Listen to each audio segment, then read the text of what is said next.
here of this. Wait. I gotta pull that back to be able to push. If I try to push with that, it won't work. So you gotta be sure you're doing it to make sure you don't go cutting something you're not supposed to, like your head.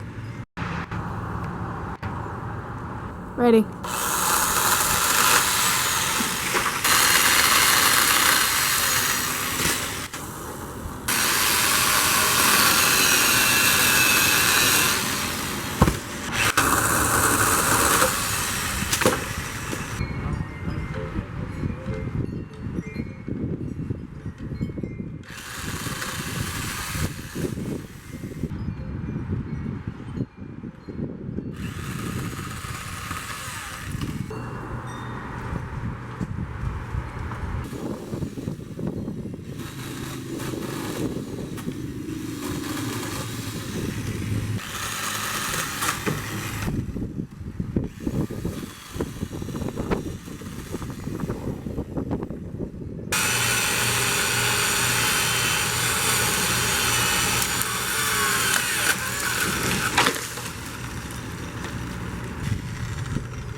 The chain came off at one point, and all it involved was loosening this,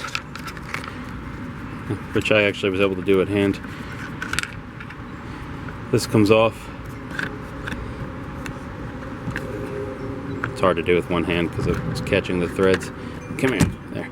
And it's self-explanatory. I mean, it popped off at one point. I just put it right back on and kept going. And then just tightened it by hand just so that I could, keep going at the time. I could do better, get it tighter with a wrench, but it's fine like that.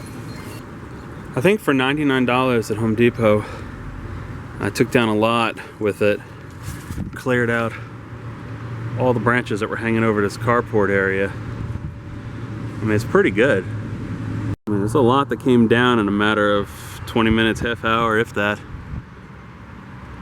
Sliced right through a lot of stuff like it was nothing. So for the cost, I like it.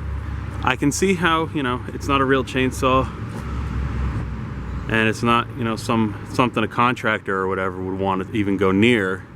But for the average homeowner who's just trying to trim back some branches, can't beat the cost, and it worked out fine.